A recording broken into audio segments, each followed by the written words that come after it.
Digital తరగతులకు విద్యార్థులకు స్వాగతం. బ్రిడ్జ్ కోర్సులో భాగంగా లెవెల్ 3కి సంబంధించి 8, 9వ తరగతుల విద్యార్థులకు ప్రథమ భాష తెలుగులో వ్యాకరణాంశంలో భాగంగా ఈరోజు మనం విభక్తులు అనేటువంటి పాఠ్యాంశాన్ని నేర్చుకోబోతున్నాం. విభక్తులు అంటే మీకు బహుశా తెలిసే ఉంటుంది, కింది తరగతుల్లో నేర్చుకుని కూడా ఉండుంటారు. ఈరోజు ఈ విభక్తులు అనేటువంటి పాఠ్యాంశం ద్వారా మనం ఏం నేర్చుకుంటామో, ఈ పాఠ్యాంశం ద్వారా మనం సాధించాల్సిన సామర్థ్యాలు ఏమిటో తెలుసుకుందాం. ఈ పాఠం ద్వారా సాధించాల్సిన సామర్థ్యాలు, మీరు ఈ పాఠం నేర్చుకున్న తర్వాత విభక్తుల పట్ల అవగాహన పెంచుకుంటారు, విభక్తి ప్రత్యయాల గురించి తెలుసుకుంటారు, వాక్య నిర్మాణంలో విభక్తి ప్రత్యయాల ప్రయోగాన్ని తెలుసుకుంటారు, అర్థవంతమైన వాక్య నిర్మాణం చేయగలుగుతారు. విభక్తుల పట్ల అవగాహన పెంచుకుంటారు అంటే వాక్య ప్రయోగంలో విభక్తుల యొక్క అవసరం ఏమిటి, విభక్తుల వల్ల వాక్యాల్లో జరిగే మార్పులు ఏమిటో మీరు తెలుసుకుంటారు. విభక్తి ప్రత్యయాల గురించి తెలుసుకుంటారు అంటే విభక్తి ప్రత్యయాలు ఏ విధంగా ఉంటాయి, ఆ ప్రత్యయాల ప్రయోగం వల్ల వాక్య నిర్మాణంలో జరిగేటువంటి మార్పులు ఏమిటో తెలుసుకుంటారు. వాక్య నిర్మాణంలో విభక్తి ప్రత్యయాల ప్రయోగాన్ని తెలుసుకుంటారు అంటే వాక్య నిర్మాణంలో విభక్తి ప్రత్యయాల్ని ఏ విధంగా ప్రయోగించాలో అది కూడా మీరు తెలుసుకుంటారు. తర్వాత అర్థవంతమైనటువంటి వాక్య నిర్మాణాన్ని కూడా మీరు చేయగలుగుతారు. ఏతావాత ఈ పాఠం నేర్చుకున్న తర్వాత ఈ 4 సామర్థ్యాల పట్ల మీకు పరిపూర్ణమైనటువంటి అవగాహన సామర్థ్యం అలవడుతుంది. ఈ కింది వాక్యాలను గమనించండి. రవి ముంబాయి జన్మించాడు. కొంచెం విచిత్రంగా అనిపించట్లేదు కదా? అంటే ఒక వాక్యంలాగా ఉంది, కానీ అర్థం మనకి పొసగడం లేదు కదా? ఇప్పుడు ఈ వాక్యాన్ని గమనించండి. రవి ముంబాయిలో జన్మించాడు. చూడండి, మొదటి వాక్యానికి రెండవ వాక్యానికి తేడా గమనించారా? రవి ముంబాయిలో జన్మించాడు. లో అనేటువంటి ఒక అక్షరము ఈ వాక్యం మధ్యలో చేరడం వల్ల, ముంబాయి జన్మించాడు మధ్యలో లో అనేటువంటి అక్షరం చేరడం వల్ల ఒక అర్థవంతమైన వాక్యం తయారైంది. ఈ 2 పదాల మధ్య లో అనేటువంటి అక్షరము సంబంధాన్ని ఏర్పరిచి వాక్యానికి పరిపూర్ణమైనటువంటి అర్థాన్ని ఇచ్చింది. ఇప్పుడు ఈ వాక్యాన్ని గమనించండి. అమ్మ పండ్లు కొన్నాను. ఇది కూడా మీకు విచిత్రంగా అనిపించట్లేదు? ఇందులో కూడా అర్థం ఎందుకో పొసగట్లేదు కదా? ఇప్పుడు ఈ వాక్యాన్ని గమనించండి. అమ్మ కొరకు పండ్లు కొన్నాను. ఈ కొరకు అనేటువంటి పదము ఈ వాక్యం మధ్యలో రావడం వల్ల ఆ పదాల మధ్య సంబంధం ఏర్పడి ఒక పరిపూర్ణమైనటువంటి వాక్యం ఇక్కడ తయారైంది. అదేవిధంగా ఈ 3వ వాక్యం చూడండి. శేఖర్ ఇక్కడకు రా. ఇది మనకు పెద్ద ఇబ్బందిగా అనిపించట్లేదు, ఇది సరైన వాక్యంలాగానే అనిపిస్తుంది. కానీ ఇప్పుడు 2వ వాక్యం చూడండి. ఓ శేఖర్ ఇక్కడకు రా అంటే ఒక సమూహమైనటువంటి వ్యక్తులు ఎక్కడైనా ఉన్నప్పుడు ఒక ప్రత్యేకంగా ఒక వ్యక్తిని మాత్రమే సంబోధించాలన్నప్పుడు, పిలవాలనుకున్నప్పుడు మనం ఓ అనేటువంటి పదాన్ని, అక్షరాన్ని మనం వాడుతాం. కాబట్టి ఓ శేఖర్ ఇక్కడకు రా అంటే సమూహంలో, అంటే ఒక గుంపులో ఒక ప్రత్యేకంగా ఒక వ్యక్తిని పిలవాలనుకున్నప్పుడు, సంబోధించాలనుకున్నప్పుడు ఓ అనేటువంటి అక్షరాన్ని మనం వాడతాం. ఈ విధంగా ఈ 3 వాక్యాల్లో మార్పులు గమనించండి. రవి ముంబాయి జన్మించాడు. రవి ముంబాయిలో జన్మించాడు. అమ్మ పండ్లు కొన్నాను. అమ్మ కొరకు పండ్లు కొన్నాను. శేఖర్ ఇక్కడకు రా. ఓ శేఖర్ ఇక్కడకు రా. ఈ 3 వాక్యాల్లో కూడా ఎర్ర రంగులో మీకు కనిపిస్తున్నటువంటి అక్షరాలు ఏవైతే ఉన్నాయో, అక్షరాలు కానీ పదాలు కానీ, ఆ వాక్యాల్లో ఆ పదాల మధ్య అన్వయం కల్పించి ఇవి అర్థవంతమైన వాక్యాన్ని తయారు చేసినాయి. ఇప్పుడు దీన్ని గమనించండి. ఈ 5 వాక్యాలు మీకు ఇక్కడ కనిపిస్తున్నాయి. చూడండి, ఈ కింది వాక్యాలను గమనించండి. తెలంగాణ సంస్కృతికి, ఉనికికి బతుకమ్మ పండుగ ప్రతీక. హోళీ పండుగను మన దేశంలోనే కాకుండా విదేశాల్లో కూడా జరుపుకుంటారు. పీర్లను ఇత్తడితో వెండితో తయారు చేస్తారు. వాణి పూజ కొరకు పూలను కోసింది. కృత్రిమమైన రంగులు చల్లుకోవడం వల్ల అనారోగ్యం పాలవుతాం. ఈ 5 వాక్యాలు గమనించారు కదా. పై వాక్యాల్లో గీత గీసిన లేదా అక్షరాన్ని లేదా పదాన్ని తొలగించి ఇప్పుడు చదవండి. ఇక్కడ ఒక ఉదాహరణ ఇచ్చాను. 3వ వాక్యం సంబంధించి పీర్ల ఇత్తడి వెండి తయారు చేస్తారు. చూడండి, ఇక్కడ మీరేం గమనించారు? ఈ వాక్యంలో పదాల మధ్య సంబంధం సరిగా లేనట్టుగా అనిపిస్తుంది కదా. ఎందుకంటే పీర్ల ఇత్తడి వెండి తయారు చేస్తారు. చూడండి ఎంత అసహజంగా ఉందో, పదాల మధ్య సంబంధం లేదు కదా. కాబట్టి ఇట్లా పీర్ల ఇత్తడి వెండి అనేటువంటి వాక్యం ఉండదు. ఇప్పుడు ఈ పదాల మధ్య కొన్ని అక్షరాలు చేర్చడం వల్ల ఆ పదాల మధ్య సంబంధాన్ని కలిగించి ఒక అర్థవంతమైన వాక్యం తయారవుతుంది. అందులోనే మన ఉదాహరణలోనే కనిపిస్తుంది. పీర్లను ఇత్తడితో వెండితో తయారు చేస్తారు. ఇక్కడ ను అనేటువంటి అక్షరము తో అనేటువంటి అక్షరము ఈ పదాలతో కలిసి ఒక అర్థవంతమైన వాక్యము తయారైంది. అంటే ఈ ను అలాగే తో అనేటువంటి ప్రత్యయాలను ఉపయోగించి మనం గనక ఈ వాక్యాన్ని చదివితే అది ఒక అర్థవంతమైన వాక్యం అవుతుంది. ఇప్పుడు మళ్ళీ ఒకసారి ను మరియు తో అనేటువంటి ప్రత్యయాల్ని చేర్చి చదువుదాం. చూడండి, పీర్లను ఇత్తడితో వెండితో తయారు చేస్తారు. అదేవిధంగా మిగిలిన వాక్యాలు కూడా గమనించండి. తెలంగాణ సంస్కృతికి ఉనికికి బతుకమ్మ పండుగ ప్రతీక. ఇప్పుడు ఈ అక్షరాలు గీత గీసినటువంటి అక్షరాలను తీసి చదివితే తెలంగాణ సంస్కృతి ఉనికి బతుకమ్మ పండుగ ప్రతీక. అసహజంగా ఉంది కదా. కాబట్టి తెలంగాణ సంస్కృతికి ఉనికికి బతుకమ్మ పండుగ ప్రతీక. ఇక్కడ కి అనేటువంటి ప్రత్యయాన్ని ఈ పదాల మధ్య చేర్చడం వల్ల ఈ పదాల మధ్య సంబంధం కలిగి అది ఒక అర్థవంతమైన వాక్యంగా మనకి ఏర్పడుతుంది. అదేవిధంగా హోళీ పండుగను మన దేశంలోనే కాకుండా విదేశాల్లో కూడా జరుపుకుంటారు. వాణి పూజ కొరకు పూలను కోసింది. కృత్రిమమైన రంగులు చల్లుకోవడం వల్ల అనారోగ్యం పాలవుతాం. ఇలా పదాల మధ్య అర్థ సంబంధాన్ని ఏర్పరచడానికి ఉపయోగించే వాటినే విభక్తి ప్రత్యయాలు అంటారు. గీత గీసినటువంటి అక్షరాలను పదాలను తీసేసి చదివితే అసంబద్ధమైనటువంటి వాక్యంగా కనిపించిందో అవి కలపడం వల్ల ఎంత అర్థవంతమైన వాక్యమైందో మనకు తెలిసింది.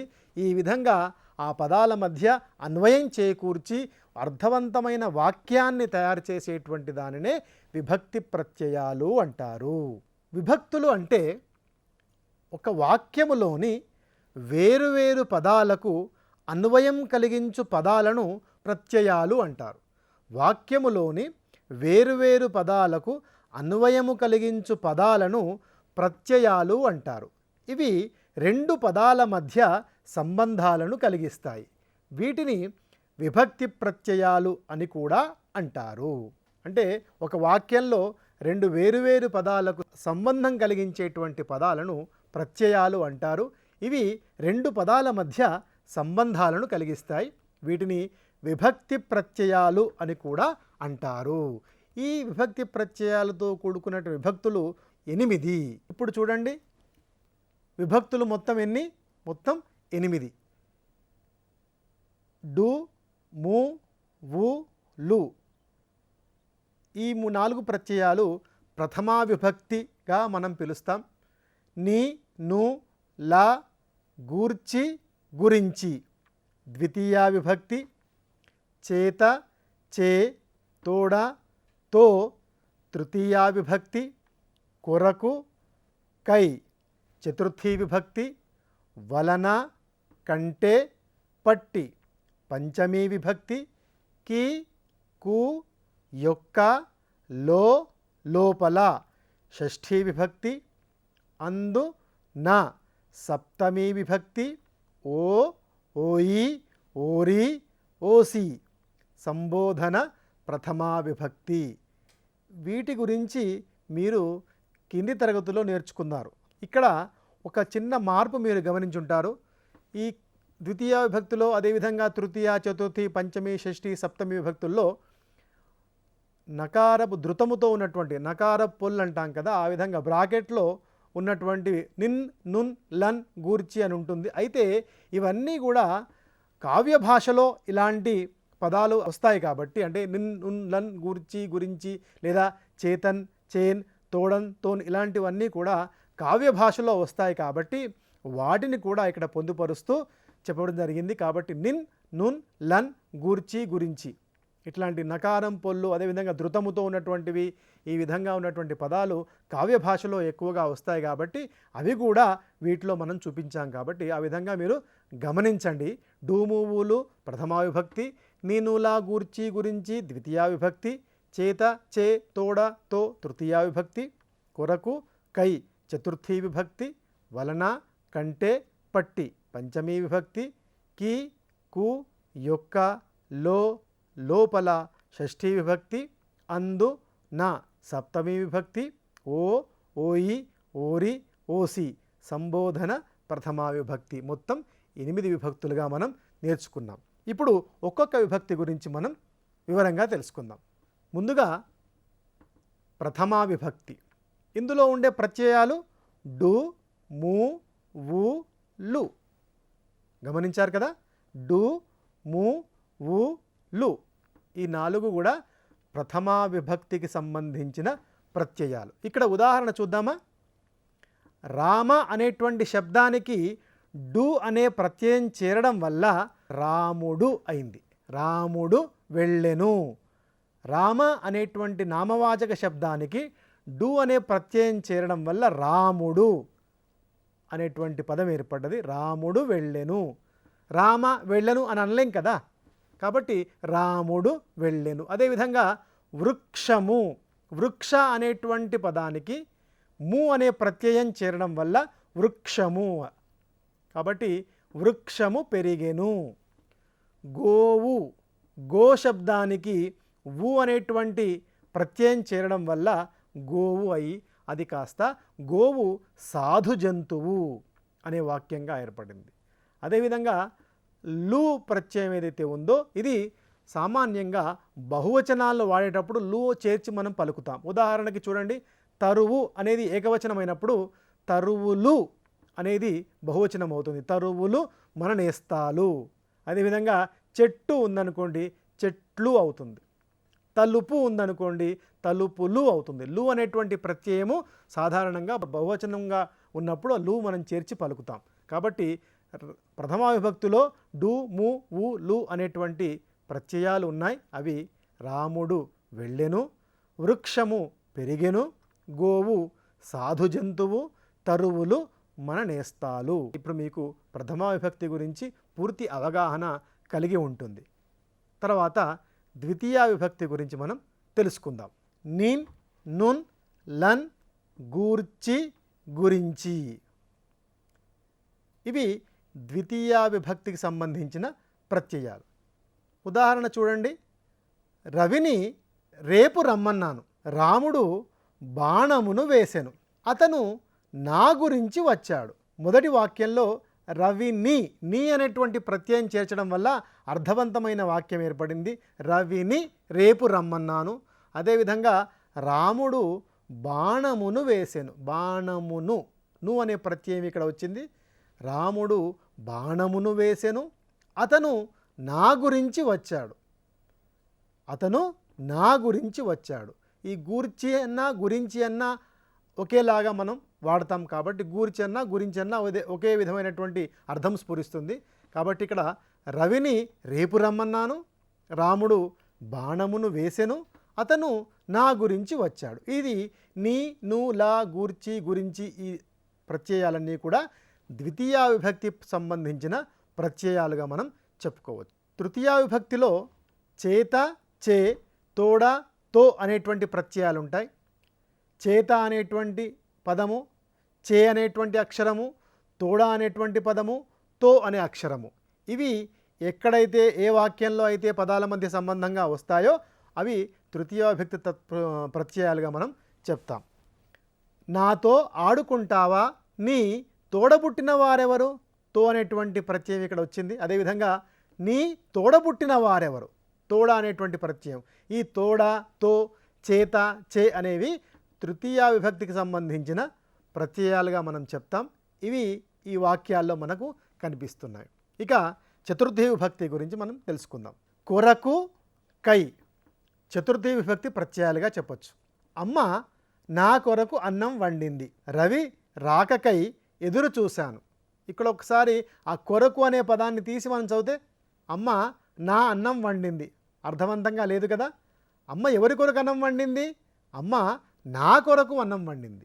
కాబట్టి కొరకు అనేది చతుర్థీ విభక్తి ప్రత్యయంగా ఇక్కడ మనం చేరిస్తే అది అర్థవంతమైనటువంటి వాక్యంగా ఏర్పడింది. రవి రాకకై ఎదురు చూశాను. ఎవరి రాకకై ఎదురు చూసాము, రవి రాకకై, అంటే రవి రావడానికి కోసం ఎదురు చూశాను. కై అనేటువంటి ప్రత్యయము ఈ పదాల మధ్య ఉండడం వల్ల అర్థవంతమైన వాక్యం ఏర్పడింది. ఇది చతుర్థీ విభక్తికి సంబంధించిన ప్రత్యయంగా మనం చెప్పచ్చు. ఇక పంచమీ విభక్తిని చూడండి. వలన, కంటే, పట్టి. ఈ వాక్యాన్ని గమనించండి. చెట్లు నరకడం వలన పర్యావరణం దెబ్బతింటుంది, కత్తి కంటే కలం గొప్పది, రైతు నాగలి పట్టి పొలం దున్నుతాడు.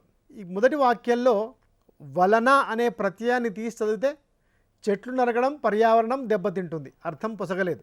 కాబట్టి నరకడము, పర్యావరణం అనే రెండు పదాల మధ్య వలన అనేటువంటి ప్రత్యయాన్ని చేర్చడం వల్ల అర్థవంతమైన వాక్యం అయి ఆ వాక్యం యొక్క అర్థం మనకు స్ఫురిస్తుంది.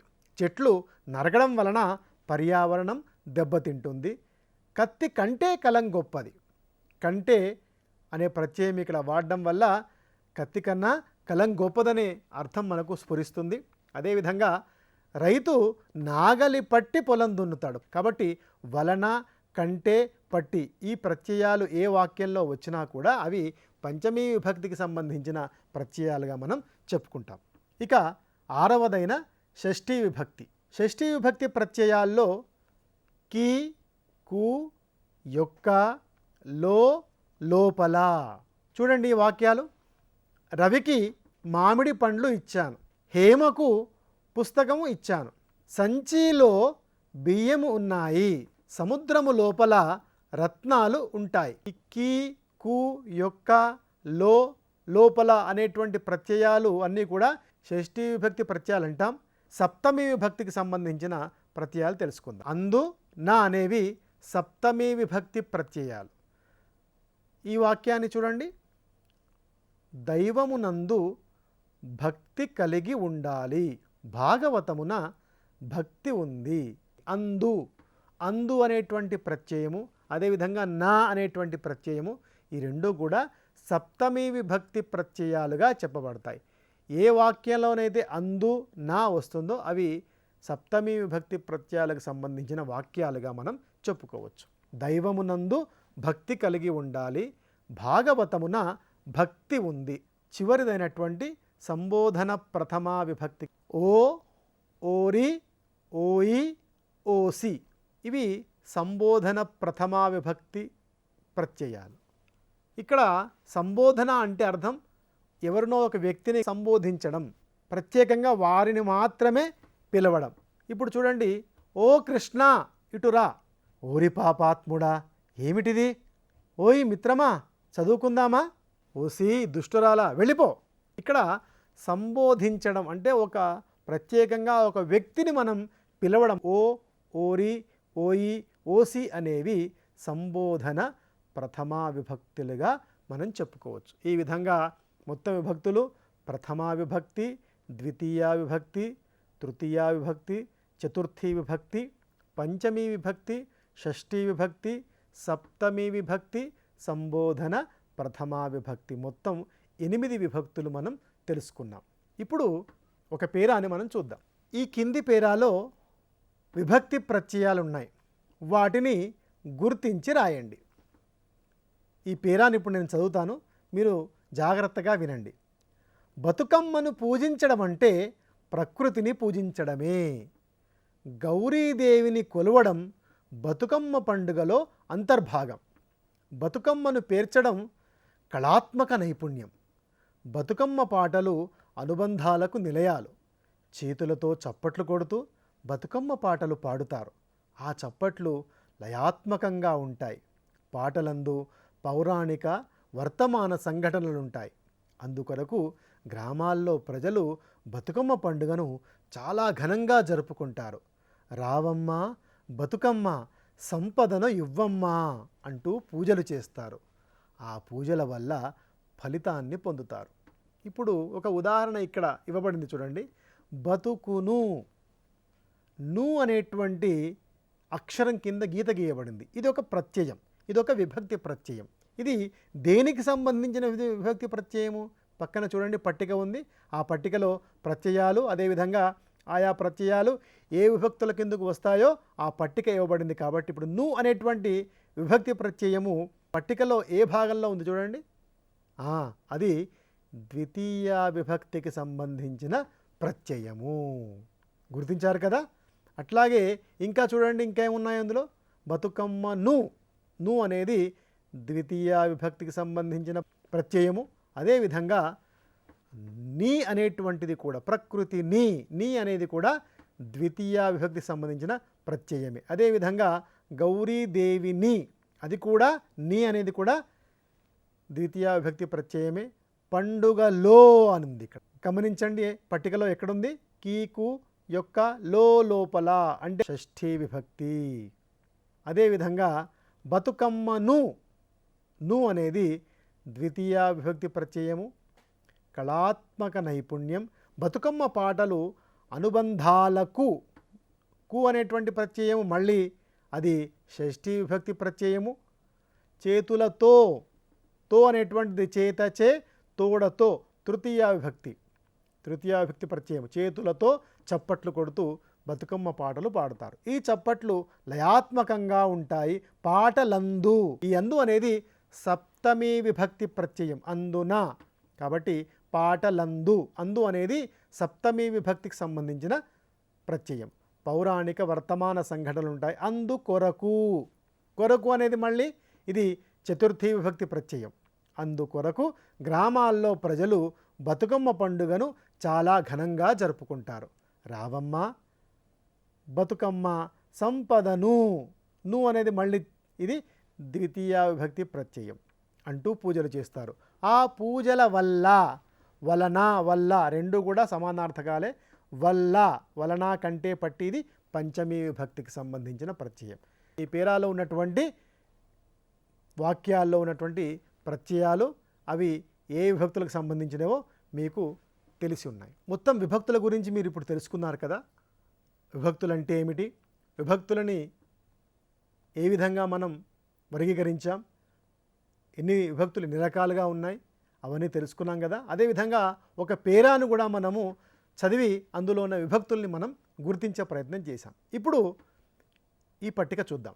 ఇక్కడ కొన్ని వాక్యాలు ఉన్నాయి, గమనించండి. ఈ కింది వాక్యాల్లో విభక్తి ప్రత్యయాలను గుర్తించి వాటి కింద గీతలు గీయండి.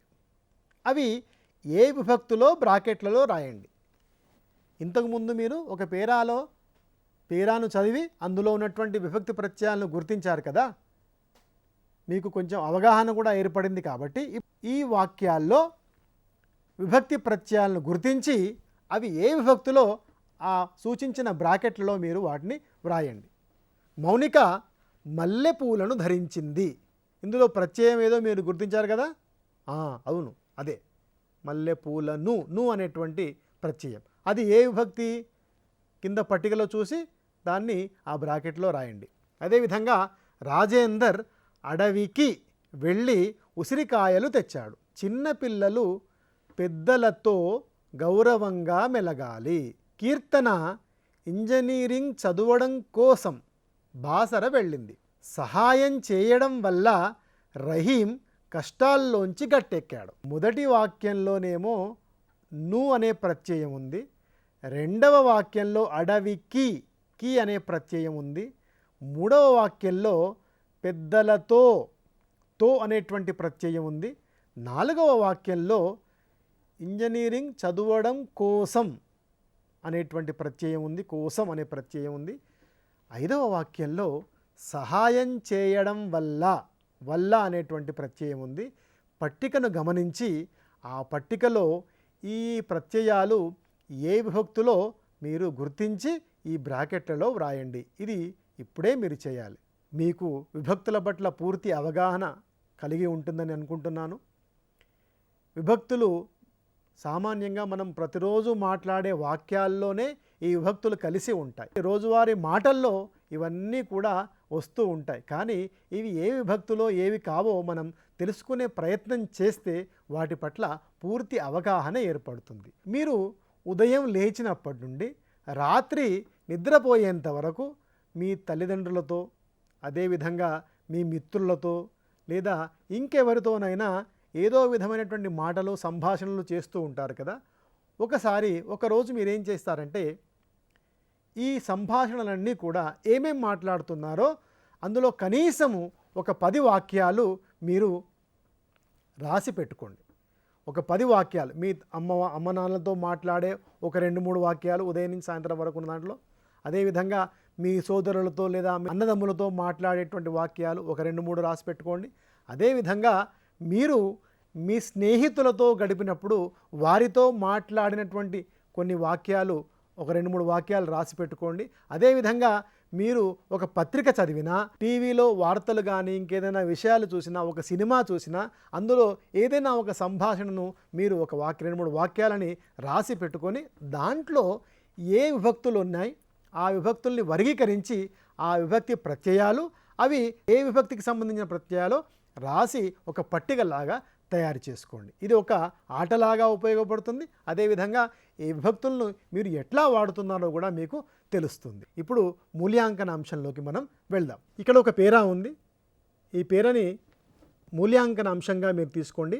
దీంట్లో కింది పేరాలో విభక్తి ప్రత్యయాలు ఉన్నాయి, వాటిని గుర్తించి రాయండి. పూర్వం ఉజ్జయిని నగరమందు విక్రమార్కుడనే రాజు ఉండేవాడు.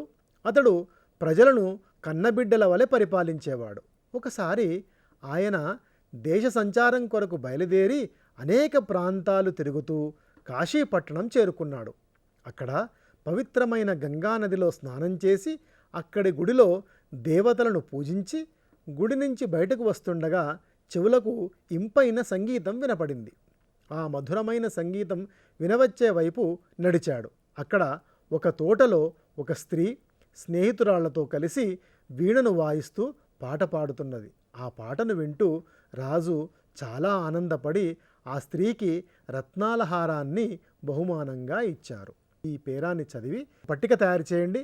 పట్టికలో ముందుగా పదము, ఆ పదంలో ఉన్నటువంటి విభక్తి ప్రత్యయము, ఆ విభక్తి ప్రత్యయము ఏ విభక్తో దాని పేరు, ఆ విధంగా పట్టికలాగా తయారు చేసి మీరు మీ టీచర్కు చూపించండి. ఇది మీకు మూల్యాంకనం. విభక్తులకు సంబంధించిన విషయాన్ని తెలుసుకున్నారు కదా. విభక్తి అంటే ఏమిటి, విభక్తిని ఎక్కడ వాడతాము, విభక్తులు వాడడం వల్ల వచ్చే ప్రయోజనం ఏమిటి, అర్థవంతమైన వాక్యాలని తయారు చేయడంలో విభక్తుల యొక్క ప్రాముఖ్యత ఏమిటి, ఇవన్నీ మీకు అవగాహన కలిగి ఉంటాయి. ఇప్పుడు మీరు మాట్లాడే ప్రతి వాక్యము కానీ మీరు రాసే ప్రతి వాక్యంలో కానీ ఈ విభక్తి ప్రత్యయాలను ఏ విధంగా ఉపయోగించాలో తెలుసుకొని ఉపయోగిస్తారు. కాబట్టి అర్థవంతమైన వాక్యాలను రాసేటువంటి అలవాటు మీకు కలుగుతుంది. ఈరోజు డిజిటల్ పాఠాల్లో బ్రిడ్జ్ కోర్సులో భాగంగా విభక్తులు అనేటువంటి అంశాన్ని గురించి తెలుసుకున్నారు కదా. విభక్తుల పట్ల మీకు పూర్తి అవగాహన కలిగి ఉంటుంది కదా. మనం తిరిగి మళ్ళీ రేపటి పాఠ్యాంశాల్లో కలుసుకుందాం. అంతవరకు సెలవు.